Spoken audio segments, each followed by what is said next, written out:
Vamos orar.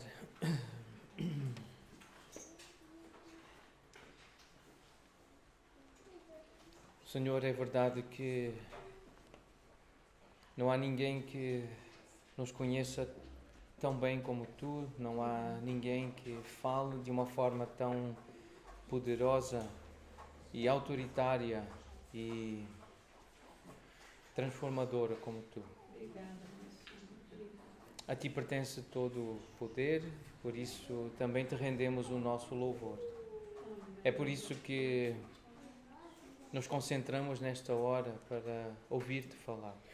Enquanto lemos a Tua Palavra, meditamos nela, nós queremos preparar os nossos corações para que Tu nos conduzas, que Tu nos enchas de Ti, da Tua Palavra, do Teu Espírito, que nos abençoa. Assim como fizeste durante esta semana que passou, nós pedimos que continues a fazer. Hoje, na nova semana que está a começar, fala, Senhor, confronta-nos, transforma-nos à imagem do Teu Filho, porque é no nome dele que nós oramos. Amém. Amém. Efésios 4, versículo 1. Efésios capítulo 4, versículo 1, lemos: Rogo-vos, pois eu, o prisioneiro no Senhor, que andeis de modo digno da vocação a que fostes chamados. Modo digno. Que andeis de modo digno. Esta expressão, ela transmite a ideia de apropriado.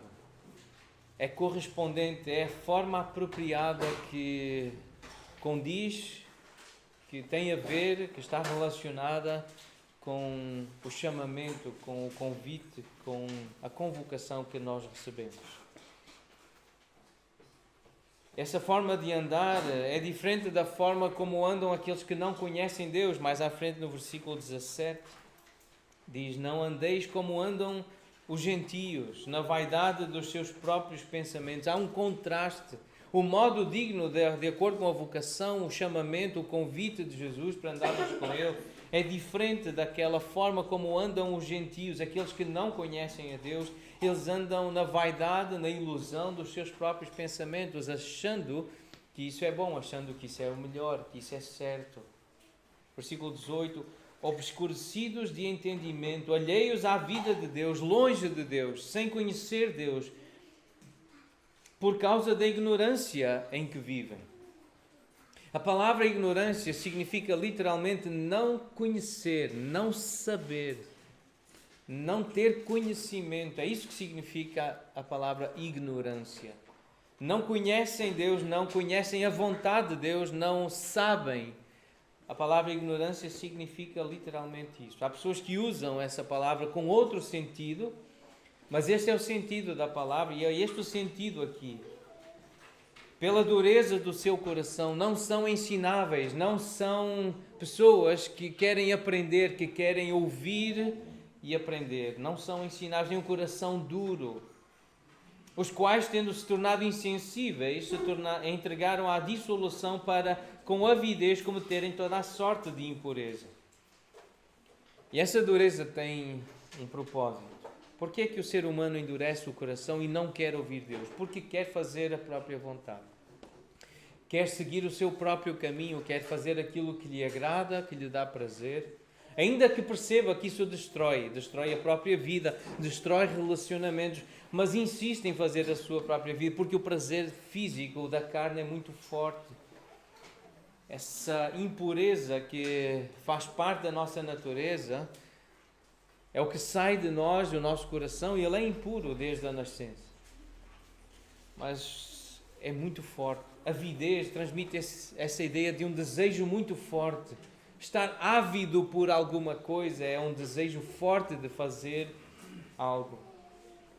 Mas o versículo 20 diz que não foi assim que aprendemos de Cristo. Esse não é o chamado que nós temos, o chamamento, o convite, a convocação. Não foi assim que aprendemos com Cristo a andar. Esse não é o andar de Cristo.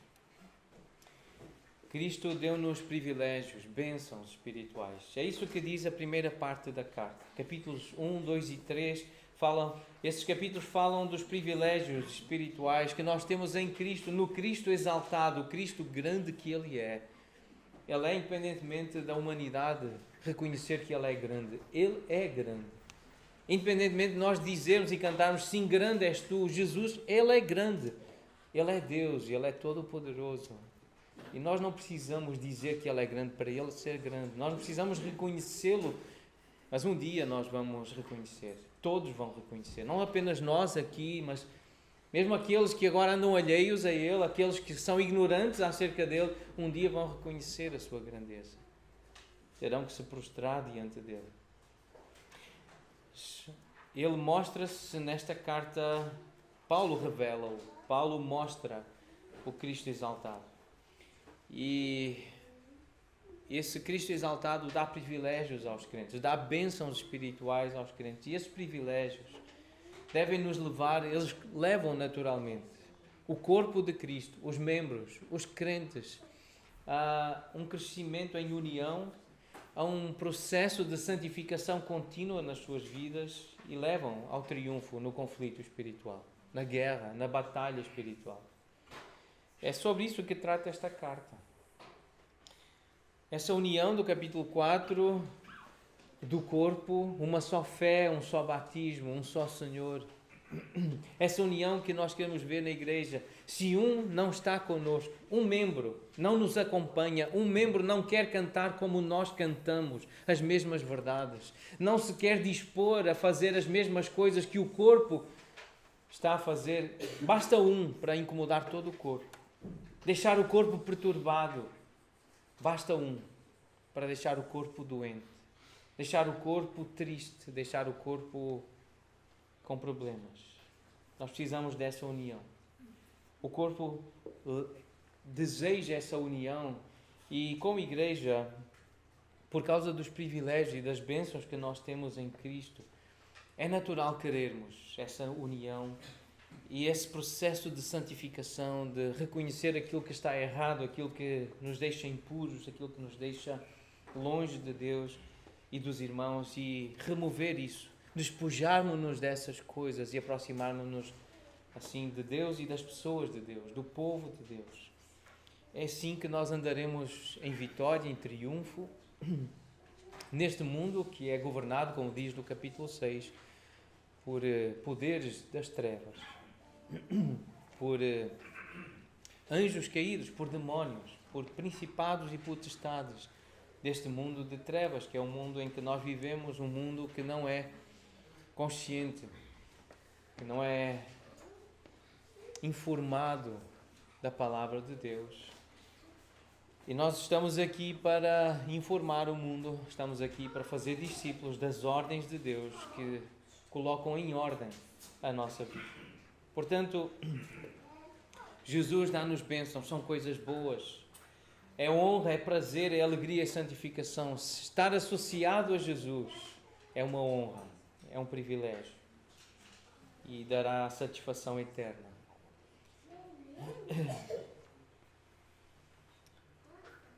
No versículo 20, lemos assim: Não foi assim que aprendestes de Cristo, se é que de facto o tendes ouvido e nele fostes instruídos. Efésios 4, 20, 21.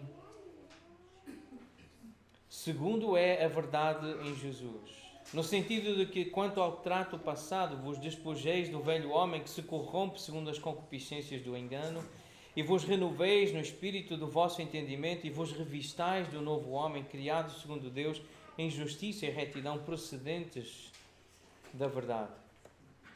Este é o processo da santificação. Esta ideia do despojar-se, do despir-se, é tirar hábitos, é parar com hábitos que são contrários à vontade de Deus, àquilo que revela um caráter submisso a Jesus, e aprendermos. E o aprendizado envolve disciplina, envolve seriedade, compromisso, envolve rotinas.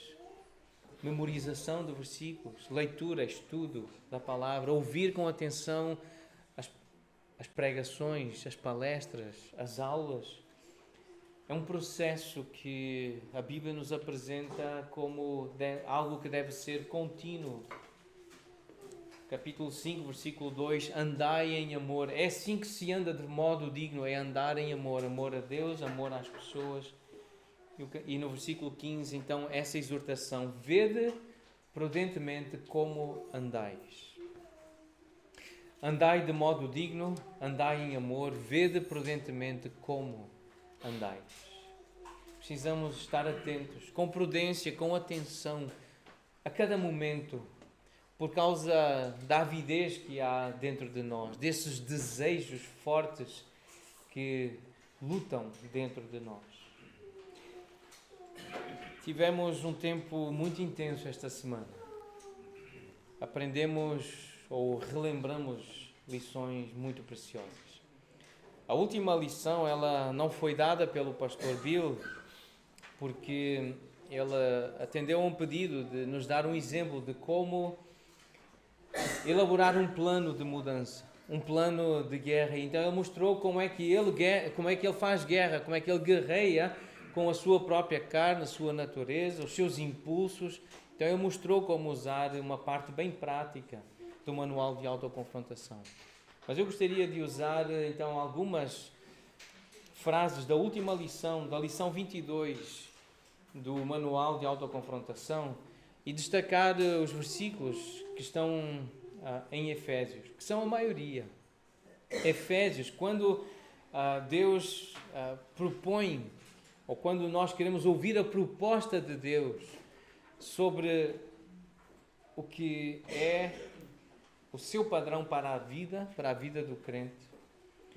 Então foi isso que ele revelou aos Efésios, foi isso que ele deu a Paulo através desta carta, e é o que nós podemos encontrar também nesta carta aos Efésios. Não é a única, mas aqui nós encontramos quais são os padrões, qual é o modelo, qual é a referência que nós temos para a nossa vida. Então nós vamos destacar os textos aqui em Efésios que nos mostram este padrão. Nessa lição, na lição 22, a última lição, nós temos esta frase: Deus começou uma boa obra em ti e tem o propósito de te tornar maduro. E maduro tem essa ideia de completo, de perfeito. Algo que está a ser trabalhado e que está a completar-se. É no decorrer da vida que isso acontece. À luz de alguns textos que estão aí mencionados, mas tem esta ideia da responsabilidade. É verdade que Deus faz, a glória é dele, o mérito é dele, mas também é verdade que ele nos dá uma responsabilidade e nós somos responsáveis. Tu és responsável por andar no caminho de Deus e por cooperar com a obra que ele está a realizar na tua vida. Esse é um mistério das Escrituras. Nós não sabemos lidar perfeitamente com isso, mas nós afirmamos o que a Bíblia diz. É Deus que faz a obra, é Ele que realiza o querer e o efetuar. Isso é a linguagem bíblica. Ele é soberano. A obra é dele. E tudo o que nós fizermos, fazemos porque a graça do Senhor nos acompanha e está connosco. Mas Ele diz que se nós não fizermos, somos responsáveis por não fazer. Portanto, nós somos responsáveis por andar de modo digno, por andar em amor. Não andar como andam os gentios. Nós somos responsáveis por ver prudentemente como andamos. As escolhas que fazemos. Então, destacando aqui Efésios capítulo 4, versículos de 1 a 3, já lemos o primeiro versículo: que andeis de modo digno da vocação a que fostes chamados, com toda a humildade e mansidão, com longanimidade, suportando-vos uns aos outros em amor, esforçando-vos diligentemente por preservar a unidade do Espírito no vínculo da paz. Há um esforço. E há um esforço diligente que se espera do cristão. Nós não podemos achar que a vida cristã não nos vai custar nada. A salvação não nos custa nada. A salvação da alma, quem pagou foi o Senhor. Mas a santificação, viver para agradar a Deus, custa-nos sim. Custa-nos um esforço diligente. E só quem se esforça diligentemente mostra que realmente foi salvo. Há muita gente enganada, que acha porque um dia fez uma oração, repetiu algumas palavras, que está salva. Mas não se esforça diligentemente para andar de um modo digno, não se esforça por andar em amor, por amar pessoas, mostrar que tem o amor de Deus nela, que quer ajudar, quer servir, quer ser útil. Há pessoas que não se esforçam diligentemente. Há pessoas que não mostram que são salvas. Nós não podemos julgar o coração, é verdade. Nós não vemos quem é de Deus, quem não é de Deus. Nós não vemos quem tem o penhor, o selo, a garantia da salvação. Nós não vemos. Mas nós vemos as obras. Nós vemos o comportamento. Nós vemos se há esforço diligente ou se não há. E se não há esforço diligente, não há evidências de salvação.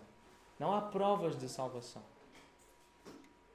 Então não nos enganemos, irmãos. Não nos enganemos.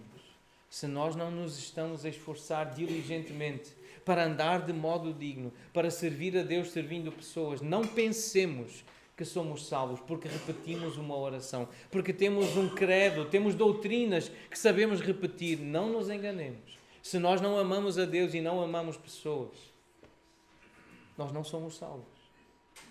Porque o salvo ama a Deus. Quem foi resgatado, redimido pelo sangue de Jesus, ama o Salvador. E ama as pessoas que o Salvador criou e que Ele escolheu para si. Então esta lição 22 tem alguns propósitos. Ajudar-te a adquirir uma perspectiva piedosa em todos os aspectos da tua vida. Perspectiva piedosa é colocar Deus em tudo. Deus tem a ver com tudo. Tudo que tem a ver com a vida, Deus tem a ver também. Isso é uma perspectiva piedosa da vida. É colocar Deus em todos os aspectos, em todas as áreas da vida. Não apenas naquelas em que estás a enfrentar problemas, mas em todas as áreas. Deus tem algo a dizer, a modelar, a ajudar, a servir de referência, de padrão. Esta lição também tem como propósito ajudar-te a estabelecer um conjunto de padrões bíblicos para a tua vida e, se for o caso, para a dos teus filhos, para que possam promover assim maturidade em Cristo. Esses padrões, essas referências de comportamento. O que é que se espera que um homem, uma mulher, um filho, uma filha façam? Um jovem, uma criança sejam à luz da Bíblia. Então, os padrões de Deus para a vida. Lembrar que Deus começou essa boa obra em nós. Alguma coisa Deus já fez para estarmos a ler a Bíblia, para querermos ouvi-lo falar. Ele já começou uma boa obra em nós. Ele já nos convidou para estarmos diante dele, para lermos a sua palavra. E tem o propósito de nos tornar maduros, completos, perfeitos no decorrer da nossa vida. Mas lembrar então que somos responsáveis por temer a Deus, reverenciá-lo, adorá-lo, louvá-lo, reconhecer que Ele é grande. Isso é uma forma de reconhecer a sua grandeza e de demonstrar reverência, temor. É cantar hinos, cânticos como o que acabamos de cantar, é reconhecer a sua grandeza. Guardar os mandamentos de Deus em todas as dimensões da vida, em pensamentos, palavras e ações. É disso que trata Efésios 4, a forma de mudança de pensamento. Nós temos que mudar os nossos pensamentos. Se estamos a pensar de uma forma errada, nós temos que deixar de pensar, temos que substituir por pensamentos que são corretos, são verdadeiros. Palavras que usamos que são palavras inadequadas para um crente, temos que parar de usar essas palavras porque ferem, porque humilham, porque magoam, mas usar palavras que edificam, que fazem bem aos outros, que abençoam. E obviamente os nossos atos, as nossas ações, nossas atitudes, comportamentos, pensamentos, palavras e ações. Os padrões de Deus são sempre consistentes, eles são sempre coerentes, nunca estão sujeitos a um capricho momentâneo.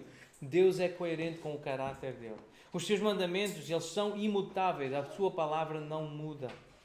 Não oscilam de uma época para a outra, de uma geração para a outra, não muda. O Senhor é o mesmo e tem sido o mesmo ao longo dos séculos, dos milénios da história. O próprio Deus é imutável. Os padrões de Deus são sempre os mesmos para todas as pessoas, em todas as culturas, independentemente da idade, personalidade ou pano de fundo, a sua história familiar.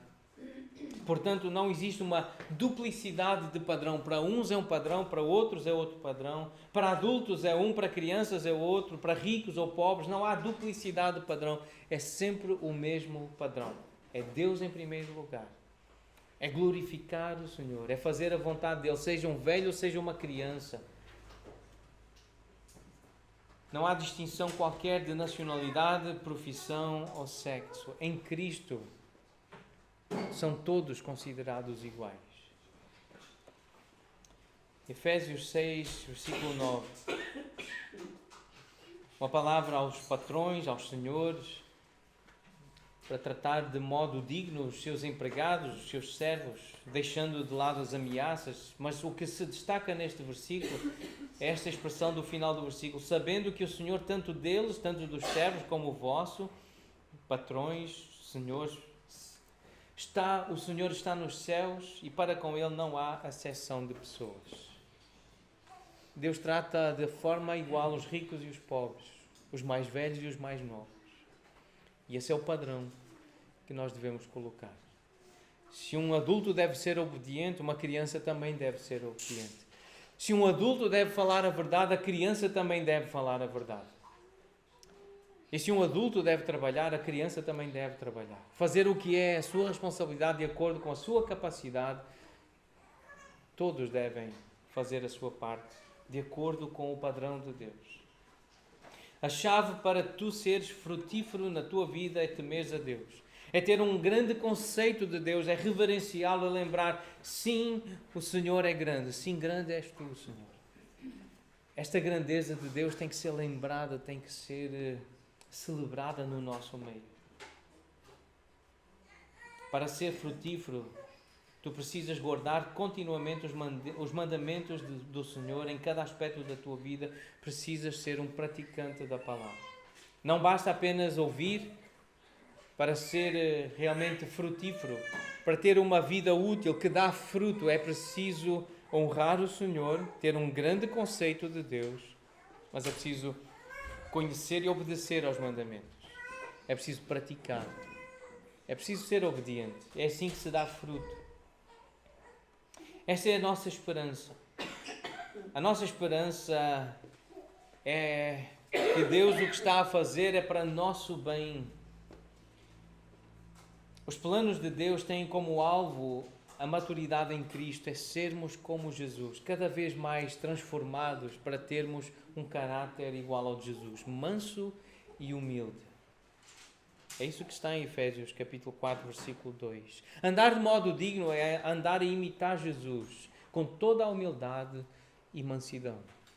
Uma pessoa humilde é uma pessoa que se deixa ensinar, é uma pessoa que se deixa corrigir, é uma pessoa que não está sempre a procurar defender-se, como todos nós sabemos que é a nossa tendência.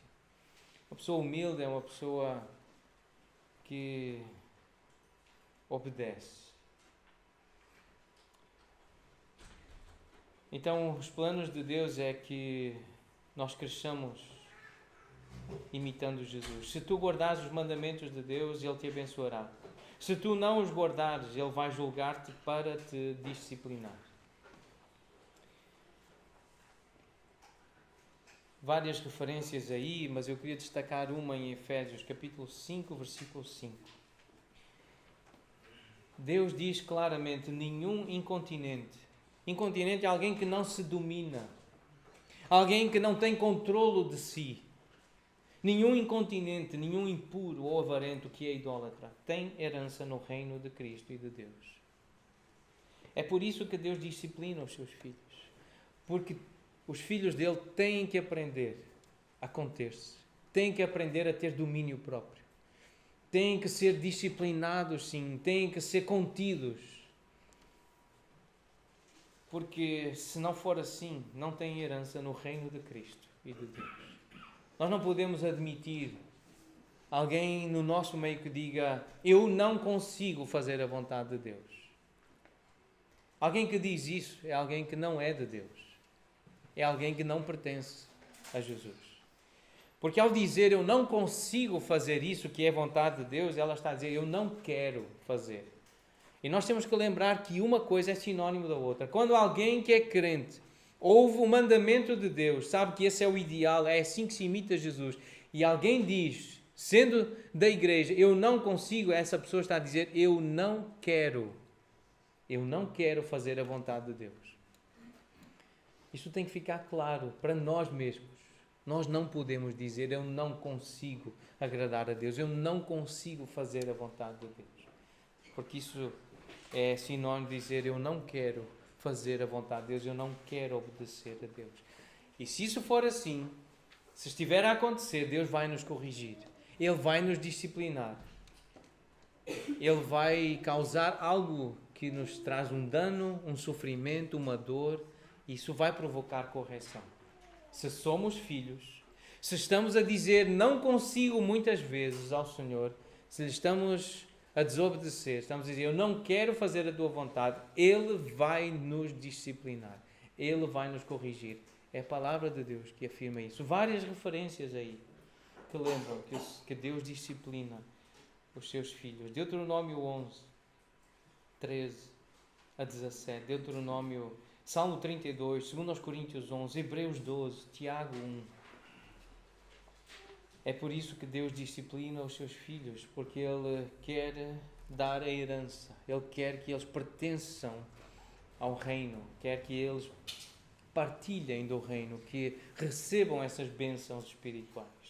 Os padrões de Deus não são pesados. Os mandamentos não são penosos, pois Ele fortalece-te, Ele sustenta-te e guarda-te de tropeços à medida em que tu andas nos caminhos dEle e cooperas com a mudança que Ele está a efetuar em ti.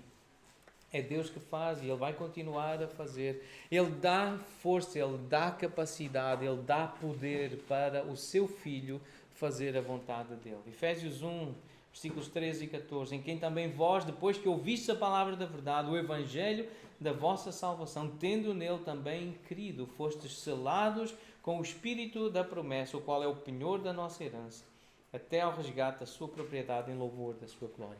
O Espírito Santo não nos deixa sossegados se nós estivermos a desobedecer a Deus. Essa é uma evidência que somos do Senhor. É esse penhor, essa garantia, o Espírito Santo em nós. Quando cremos no Evangelho, quando confiamos verdadeiramente em Jesus, nós temos o Espírito Santo que nos convence que nós estamos a pecar, a dizer eu não consigo, a dizer eu não quero. O Espírito Santo convence-nos e transforma-nos. Essa é a realidade da vida cristã. É assim que nós mudamos. Esta é a nossa mudança. Então o processo é este. Despoja-te das obras das trevas. Despe-te. Tira essa roupagem de alguém que anda nas trevas. Alguém que é do mundo. Alguém que é gentio, que é incrédulo. Despe essa roupagem, essa roupa. Reveste-te do Senhor Jesus Cristo. Imita-o. Imita os crentes que imitam Jesus. E não dês lugar à concupiscência da carne, a esses desejos ávidos para fazeres o que tu gostas, o que te apetece. Para com isso. Reveste-te de toda a armadura de Deus para resistir às ciladas do diabo. E depois tem a armadura, capítulo 6, versículos 10 a 18. Cada aspecto da armadura, um símbolo poderoso do Evangelho, da obra de Cristo que nós precisamos compreender. E vamos ler o texto. Sede fortalecidos no Senhor e na força do seu poder, revesti-vos de toda a armadura de Deus para poderes ficar firmes contra as ciladas do diabo, porque a nossa luta não é contra o sangue e a carne, e sim contra os principados e potestades, contra os dominadores deste mundo tenebroso, contra as forças espirituais do mal nas regiões celestes. Portanto, tomai toda a armadura de Deus para que possais resistir no dia mau e depois de teres vencido tudo, permanecer inabaláveis. Estai, pois, firmes, cingindo-vos com a verdade e vestindo-vos da couraça da justiça. Calçai os pés com a preparação do Evangelho da paz, embraçando sempre o escudo da fé, com o qual podereis apagar todos os dardos inflamados do maligno. Tomai também o capacete da salvação e a espada do Espírito, que é a palavra de Deus, com toda a oração e súplica, orando em todo o tempo no Espírito, e para isto vigiando com toda a perseverança e súplica por todos os santos. Esta é a armadura que o Senhor disponibiliza para nós vestirmos. São estes aspectos, é a fé, a palavra. é a nossa posição em Cristo, a justiça que vem de Jesus.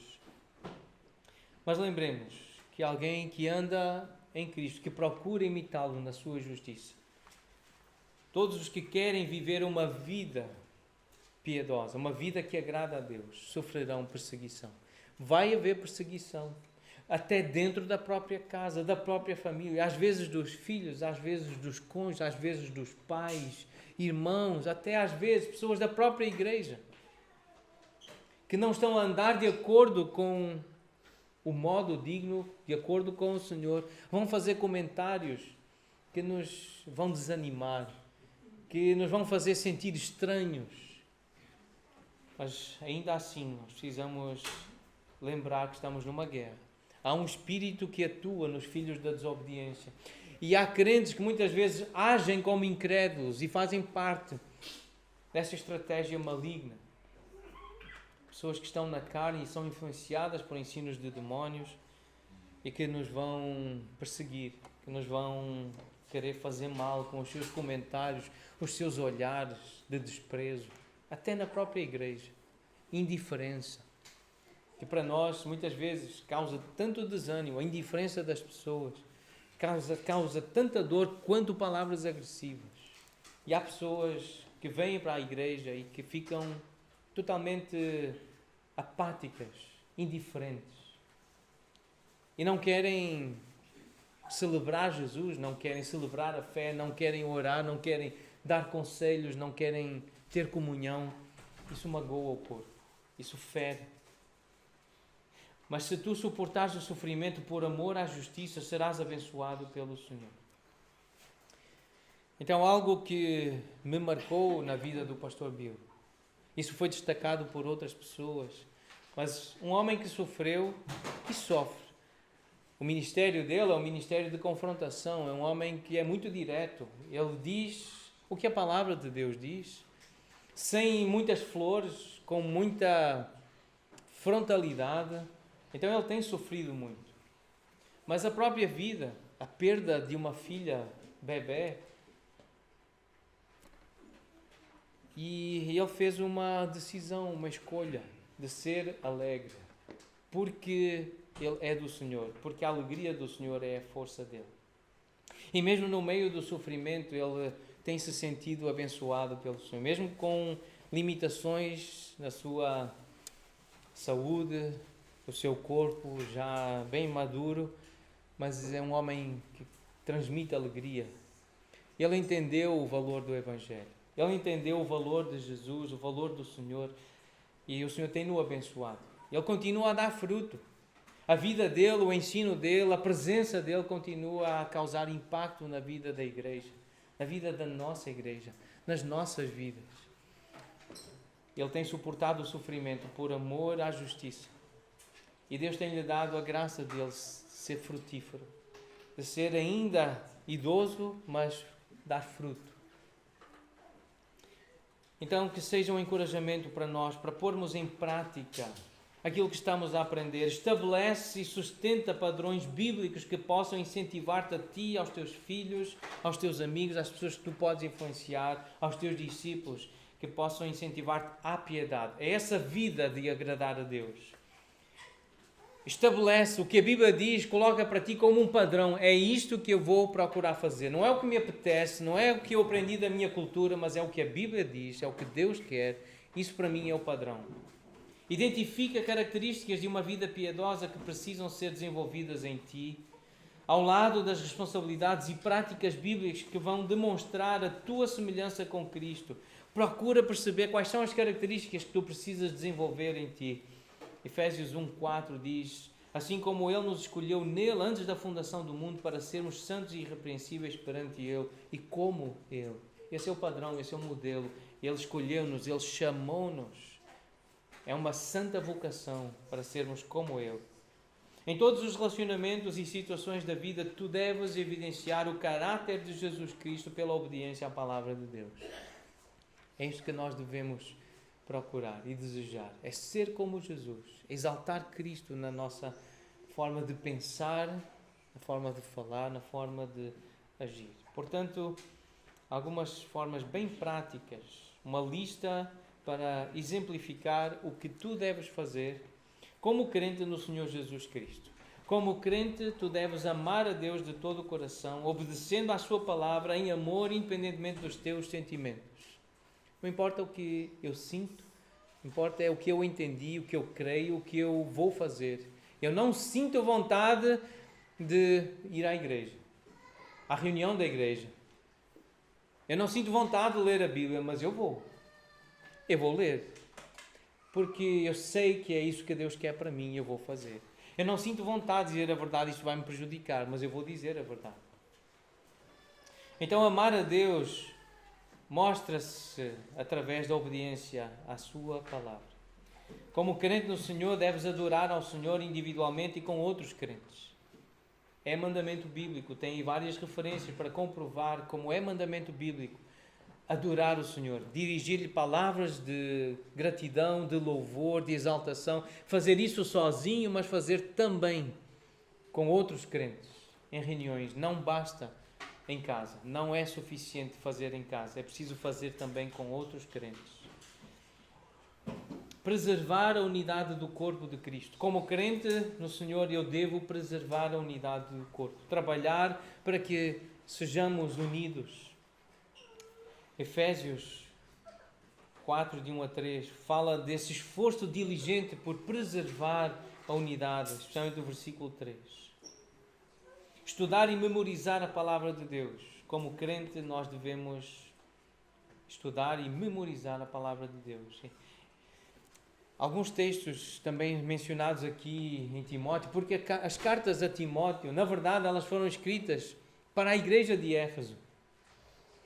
A igreja de Éfeso foi liderada, foi servida por Timóteo. Então, as cartas que são escritas a Timóteo também têm como público-alvo essa igreja de Éfeso e servem neste momento para nós como exemplo. Então, em 2 Timóteo 2,15, lemos lá esta referência à palavra que deve ser bem manejada. A pessoa deve conhecer bem a palavra, deve usar bem. Timóteo, procura apresentar-te a Deus aprovado como obreiro que não tem de que se envergonhar, que maneja bem a palavra da verdade.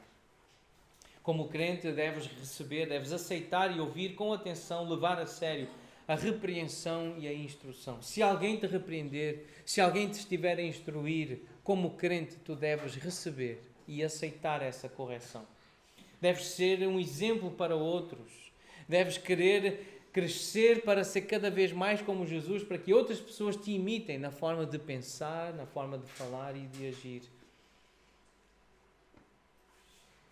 Destacando aí 1 Timóteo 4,12, ninguém despreza a tua mocidade, pelo contrário, torna-te padrão dos fiéis. Torna-te um exemplo na palavra, no procedimento, no amor, na fé, na pureza. Número 7, como crente, tu deves ser fiel. Deves ser coerente.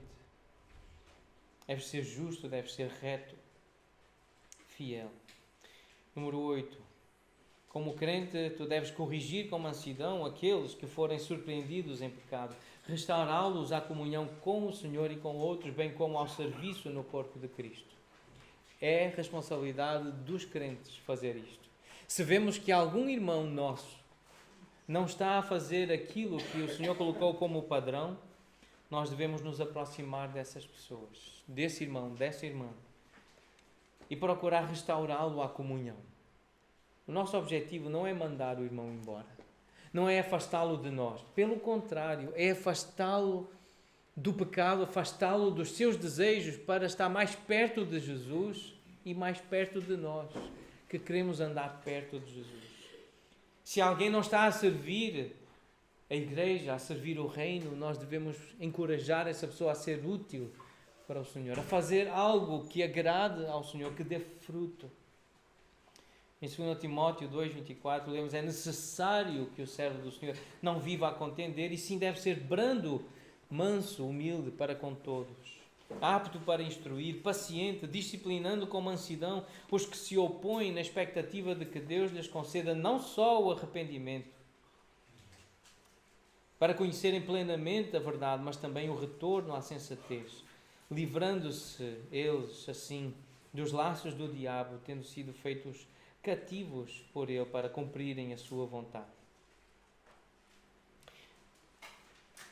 Como crente, tu deves ser honesto, verdadeiro, falar de maneira edificante, falar a verdade, Efésios 4:15, Efésios 4:25, deixando a mentira, falar a verdade, porque somos membros uns dos outros, e falar de maneira edificante, Efésios 4:29. Palavras que transmitem graça, palavras que ajudam os outros a crescer, que os encorajam. Como crente, tu deves ser um pacificador, deves procurar viver em paz com os outros, reconciliar-te com aqueles que têm algo contra ti. É a Bíblia que ordena, é o nosso Senhor que diz que é assim. Deves negar-te a ti mesmo, considerar os outros superiores a ti mesmo, servindo-os à semelhança de Cristo, como Cristo serviu os outros, os seus discípulos. Nós também devemos usar Jesus como exemplo para servirmos os nossos irmãos. Efésios 6, versículos 7 e 8. Servindo de boa vontade como ao Senhor, e não como ao homem, certos de que cada um, se fizer alguma coisa boa, receberá isso outra vez do Senhor, quer seja servo, quer livre, ou seja, empregado ou patrão, seja pobre ou rico. Todos têm essa oportunidade de servir. Deves cumprir o teu trabalho ou qualquer outra atividade de coração como para o Senhor. Ser fiel, ser responsável no seu trabalho, na sua ocupação, seja aluno de uma escola, seja um empregado de uma empresa, deve procurar cumprir o trabalho com dedicação, fazer o melhor possível. Exercer autocontrolo, domínio próprio, continência, disciplina. É isso que se espera de um crente, que ele seja dominado, que ele seja controlado. Como Paulo diz em 2 Timóteo 4, versículos 7 e 8, combati o bom combate, completei a carreira, guardei a fé. Isto são expressões de disciplina. Combate, para combater é preciso ter muita disciplina. Para completar uma tarefa, para terminar algo que se começou, é preciso disciplina. É preciso ser crente. Para se terminar algo que se começou, terminar bem. Os crentes terminam aquilo que começam. Já agora a coroa da justiça me está guardada, a qual o Senhor reto juiz me dará naquele dia, não somente a mim, mas também a todos quantos amam a sua vinda. Pode ser que o Senhor não nos dê condições de terminar alguma coisa, porque Ele voltou antes. Mas até Ele voltar, devemos estar empenhados em terminar aquilo que começamos. Esforçarmos-nos diligentemente, trabalho sério, árduo, para completarmos as nossas tarefas. Devemos perdoar como crentes, devemos perdoar de coração diante do Senhor todos aqueles que pecaram contra nós, estar prontos a conceder perdão quando alguém assim pedir. O crente perdoa porque foi perdoado. Isto não é uma opção, o perdão. O perdão de coração é um mandamento bíblico, é um mandamento do Senhor. O que é que tu deves fazer como crente? Deves praticar o amor bíblico em todos os teus relacionamentos. Como Cristo amou a igreja, também nós devemos amar uns aos outros. Maridos amarem as mulheres porque Cristo amou. O exemplo é Cristo. Ser um bom mordomo. Alguns exemplos de mordomia na Bíblia. Ser um bom mordomo do corpo. O pastor Bilmor também falou com letra T de todos os aspectos que nós devemos ser mordomos. Do templo, que é o corpo. Cuidar bem da saúde, cuidar bem do corpo. A questão do sono, da alimentação, do exercício físico. Isso é uma forma de mostrar que amamos a Deus. Sermos bons mordomos do nosso corpo, o nosso templo. O texto bíblico, 1 Coríntios 6, 19 e 20. Ser um bom mordomo do templo. Efésios 5, de 15 a 17. Vede prudentemente como andais, não como necios, e sim como sábios, remindo o tempo, porque os dias são maus. Não vos torneis insensatos, mas procurai compreender qual é a vontade do Senhor. É a melhor forma de remir o tempo, de usar bem o tempo, é conhecer, compreender a vontade do Senhor. Estar atento à Bíblia, aos princípios bíblicos. Ser um bom mordomo dos bens materiais, que é o tesouro. O templo, o tempo, o tesouro. Aquele que furtava, não furte mais, Efésios 4:28. Antes trabalhe, fazendo com as próprias mãos o que é bom, para que tenha com que acudir ao necessitado. O crente trabalha e procura ter um emprego, um trabalho, ter um rendimento para poder ser útil na obra do Senhor. Há necessitados. Há pessoas que precisam de ouvir o Evangelho. Há pessoas que precisam de uma igreja que esteja organizada para lhes dar aconselhamento, discipulado, reuniões onde possam estudar a Bíblia. E servir a igreja com ofertas, com contribuições, é uma forma de contribuir para ajudar os necessitados. É algo que, como igreja, nós precisamos conversar. É algo que nós precisamos melhorar, desenvolver. Nós devemos estar gratos a Deus porque temos mãos para trabalhar.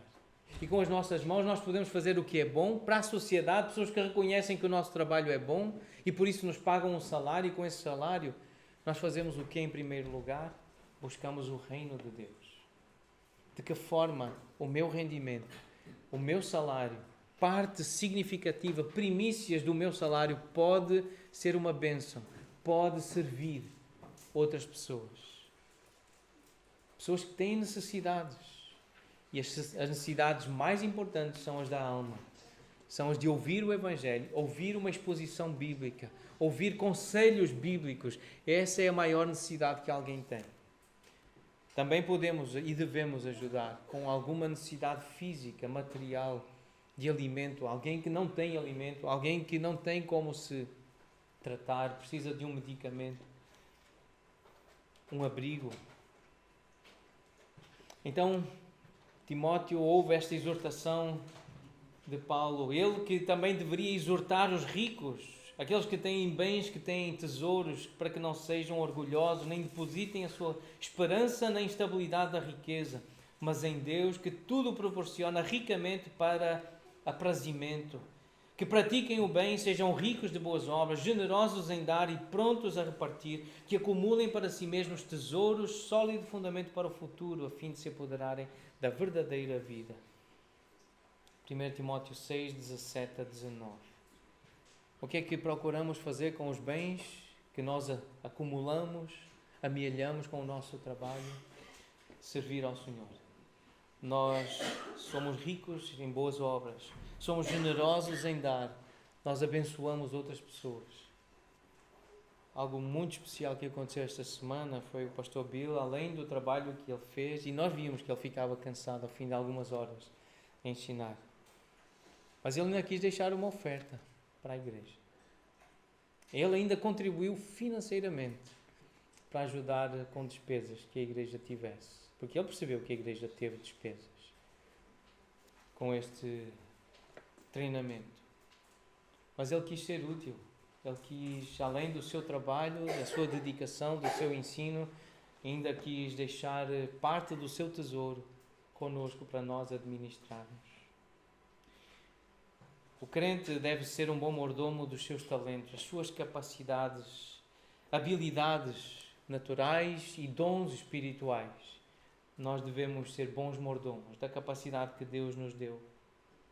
Efésios 4, 11 e 12, e mais à frente 15 e 16, fala de dons que Deus dá aos homens, capacidades.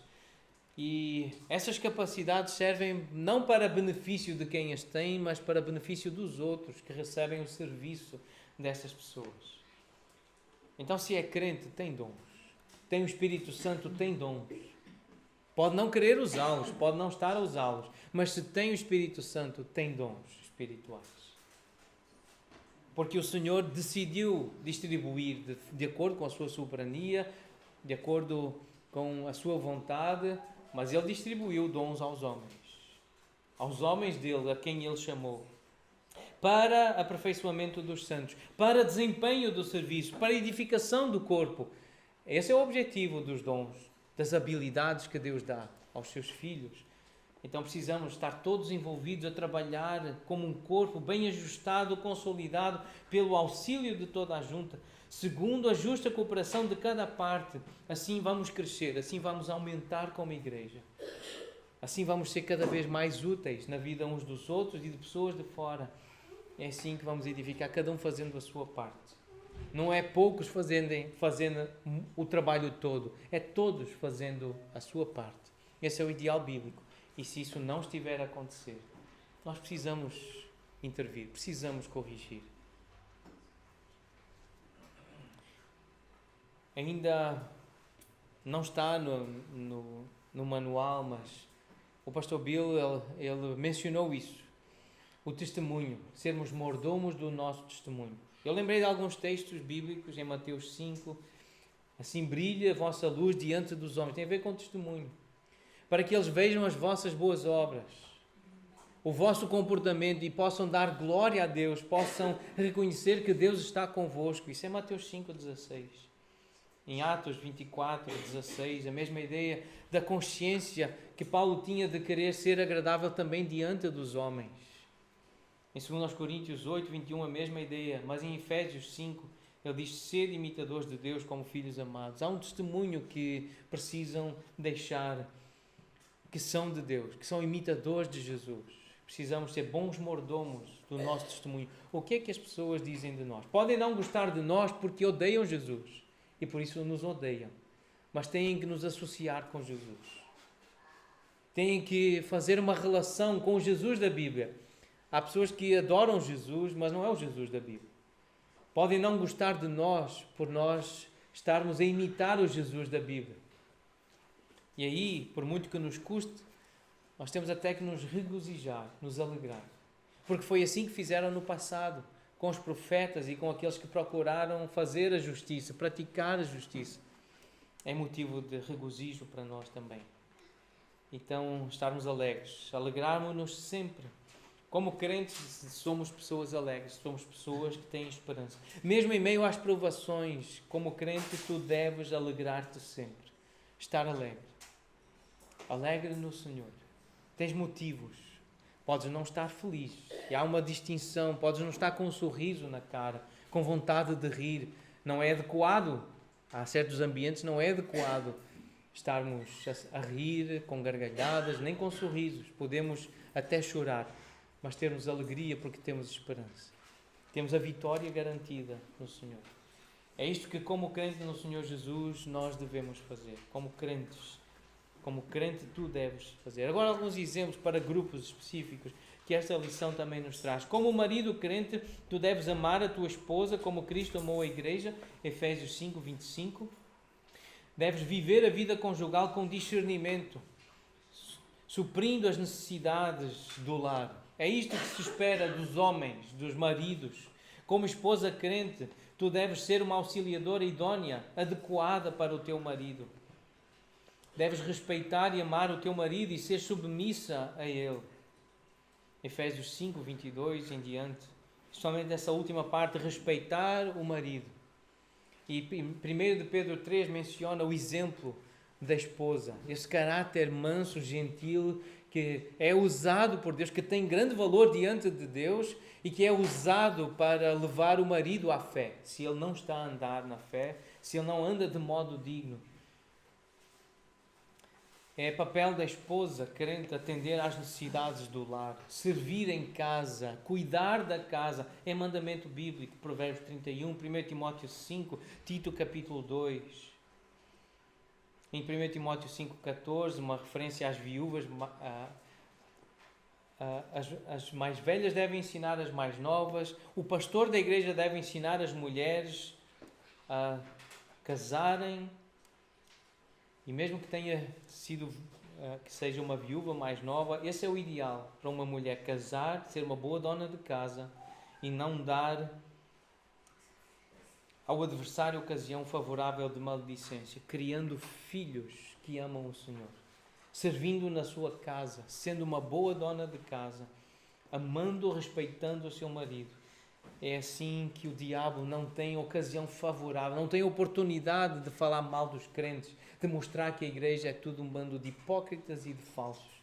Pode não nos apetecer, podemos não sentir, podemos não querer, mas vamos fazer o que é certo.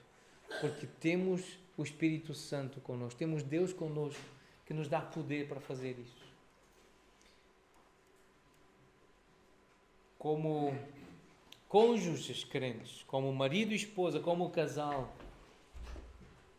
que formam uma só equipa.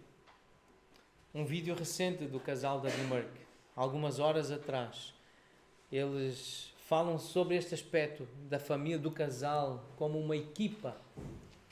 Devem ser mutuamente submissos, submeter-se uns aos outros, como está em Efésios 5:21.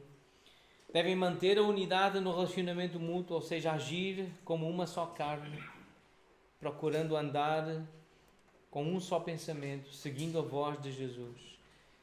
É por isso que o homem deixa seu pai e sua mãe, se une à sua mulher, tornando-se os dois uma só carne.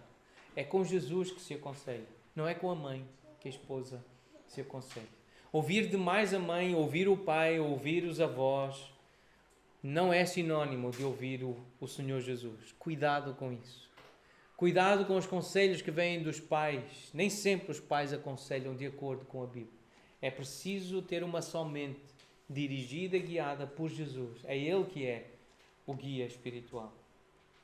Como pais crentes, nós devemos treinar os nossos filhos em amor mediante instrução, disciplina e exemplo. Isso está em Efésios 6:4. Criai na disciplina e na admoestação do Senhor. Como pais crentes, não devemos irritar ou provocar os nossos filhos. Efésios 6:4, também a primeira parte. Não provoqueis os vossos filhos à ira. Cuidado com a forma como tratamos os nossos filhos. Pais que querem dar conselhos, muitas vezes usam de um autoritarismo e de uma insensibilidade que não produz efeito positivo nenhum. Apenas revolta. Cuidado. Como filho crente, tu deves obedecer aos teus pais enquanto estiveres debaixo da autoridade e do treinamento deles. Isto significa, enquanto estás a viver na casa dos teus pais, independentemente da idade que tu tenhas, independentemente do trabalho que tu tenhas, dos cursos que tu tenhas, se estás a viver na casa dos teus pais, se precisas viver na casa dos teus pais, obedece aos teus pais. É padrão bíblico. Os pais mandam, os filhos obedecem enquanto estão na casa dos pais. Este é o padrão bíblico. E se nós percebemos alguma coisa diferente na nossa igreja, precisamos corrigir. Como filhos crentes, é preciso honrar os pais, independentemente do lugar onde mora, do salário que tenha, dos estudos que tenha. Os pais precisam sempre ser honrados, tratados com respeito, com dignidade pelos filhos. Honra a teu pai e tua mãe, Efésios 6:2. Este é o primeiro mandamento, com promessa. Honra, trata com dignidade, com respeito. É preciso ouvir com atenção, lembrar, levar a sério aquilo que os pais ensinam. Os pais que conhecem a palavra do Senhor, conhecem a sabedoria do Senhor. Provérbios 1, lembra isso. Como empregado, como alguém que está a servir numa empresa ou como aluno também, numa escola, deves ser obediente e submisso ao teu patrão ou ao teu professor, a quem tem autoridade.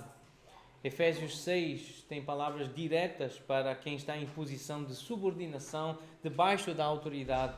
Deves honrar o teu superior, honrar a pessoa que está em autoridade, o patrão, o chefe, o responsável.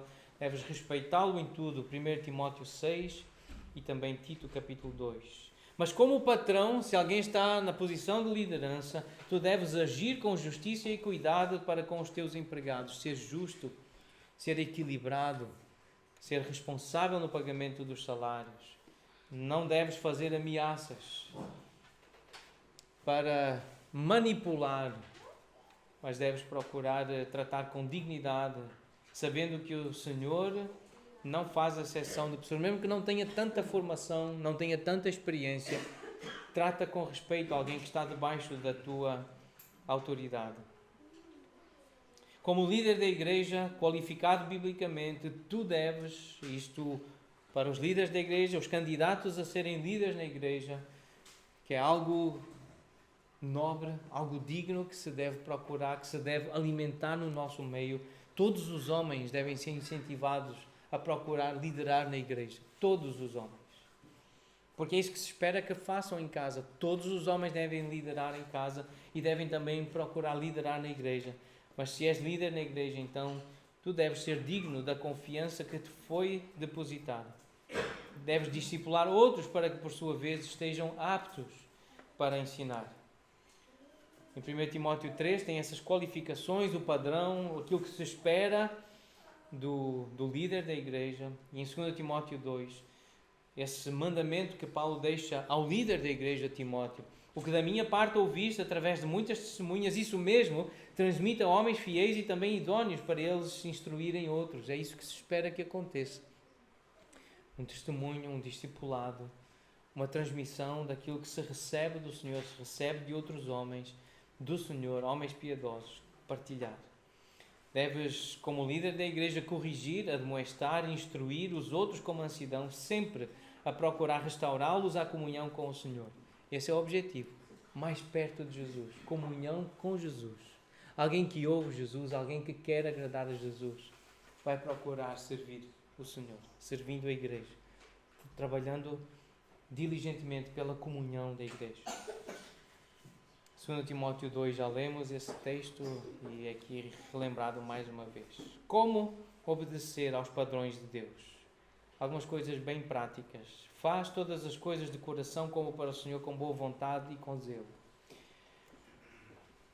Efésios 6 diz: servindo de boa vontade como ao Senhor, sabendo que há recompensa do Senhor. É isso que está em Efésios 6. Lembrar que Deus vai recompensar aqueles que fazem de uma vontade, mesmo contrariando a sua própria. Mas a vontade do Senhor é boa, então procurar fazer o que é certo, o que é bom. Não sejas egoísta. Faz tudo sem murmurações, sem contendas e discussões. Se percebes que estás a murmurar, a reclamar, corrige-te a ti próprio. Para de fazer isso. Não sejas egoísta. Responde com bondade e sabedoria. Procura o bem dos outros, procura ser bondoso. É necessário que o servo do Senhor não viva a contender e sim ser brando para com todos. Sejam, ou Efésios 4:32, sede uns para com os outros benignos, procurem o bem, compassivos, perdoando-vos uns aos outros, como também Cristo vos perdoou. Honra ao Senhor com temor, reverência e tremor. Responde com alegria, glorificando a Deus e sem ofender a ninguém. Cuidado com as palavras. As palavras podem realmente ofender, elas magoam, elas ofendem. Cuidado com a forma como usamos as palavras. É assim que nós vamos viver os padrões de Deus. E agora alguma coisa do manual sobre aquela parte dos suplementos, aquela parte prática de inculcar, de tornar nosso esse padrão. Regista as tuas atividades semanais costumeiras, aquilo que tu costumas fazer. Usa uma folha, uma agenda, tem modelos no manual de autoconfrontação. Usa um papel, marca as tuas atividades, aquilo que tu costumas fazer, a tua agenda. E risca cada uma das atividades que deve ser interrompida, porque tu percebes que isso está a prejudicar-te, isso está a fazer-te mal. Usa as questões abaixo para determinar quais são as atividades que devem ser cortadas da tua agenda, do teu dia-a-dia. Faz estas perguntas a ti mesmo. Será que é uma atividade proveitosa? Isto traz proveito? Está-me a fazer bem, a mim e às pessoas com quem eu vivo, com quem eu me relaciono? É algo que de alguma forma me controla, me está a dominar, eu não consigo parar de fazer quando eu quero, está a prejudicar os meus horários de descanso ou de trabalho, está-me a controlar, eu vejo sinais de vício nesta atividade. É uma pedra de tropeço na minha vida, isto leva-me a pecar. Fazer isto, que é algo bom, mas que ao fazer isto leva-me depois a tropeçar, a cair em pecado, a fazer algo que desonra a Deus, que desagrada a Deus, pode levar outro crente em Cristo a tropeçar. Ao fazer isto, será que eu posso influenciar pessoas negativamente? Influenciá-las para elas pecarem, achando que isso é tranquilo e que não precisa de disciplina e não precisa de domínio próprio? Especialmente aquilo que é viciante. jogos eletrónicos, séries, bebidas alcoólicas, fumo. Há muita coisa que algumas pessoas podem achar que é inofensiva para si, mas que tem um poder viciante tremendo. Algumas pessoas até dizem que é por questões de saúde, que é por lazer, é distração, mas que se tem esse potencial de viciar e de levar outros ao vício, temos que nos questionar que efeito isso está a ter. Isto edifica outros? Está a fazer bem aos outros? De novo, não sejas egoísta, não penses apenas em ti. Pensa que pertences a um corpo e tens um testemunho para zelar. E glorifica a Deus. Isto glorifica a Deus, isto está a louvar a Deus, esta minha atividade. As refeições, a quantidade de refeições. O que é que eu preciso riscar da minha agenda? Será que eu preciso riscar algumas refeições, deixar de comer alguns alimentos, ou até mesmo durante algumas horas do dia, parar de ver determinadas séries, filmes, novelas, ler certos livros, usar o telemóvel, fazer algumas saídas, ter algumas conversas, porque isto está-me a fazer mal, está a fazer mal aos outros. São coisas que eu preciso riscar da minha agenda. Eu preciso riscar da minha atividade. É assim, porque eu quero andar de modo digno da vocação a que eu fui chamado. É algo muito nobre, é algo muito elevado. Ser como Jesus. Estar em Cristo, ser dele. E é impressionante a forma como esta carta termina. Nós usamos uma saudação bíblica, graça e paz. E costumamos usar esta expressão, graça e paz. Mas ela não é indiscriminada. Vejam como Paulo coloca aqui uma condição para receber a graça, para estar em paz com Deus. Que a graça seja com todos os que amam sinceramente a nosso Senhor Jesus Cristo. Eu amo sinceramente o Senhor? É a pergunta que eu preciso fazer. E Deus sabe se eu estou a ser sincero ou não. Até eu me engano a mim mesmo. Mas esta pergunta precisa ser feita. Muitos precisam de ajuda, têm necessidades, precisam de auxílio. Nós precisamos de ajuda. A nossa igreja precisa de ajuda. Deixemos que o Salvador nos ajude. Vamos fazer esta oração. Que a graça do Senhor seja com todos nós. Estamos a aprender a amar sinceramente o Senhor.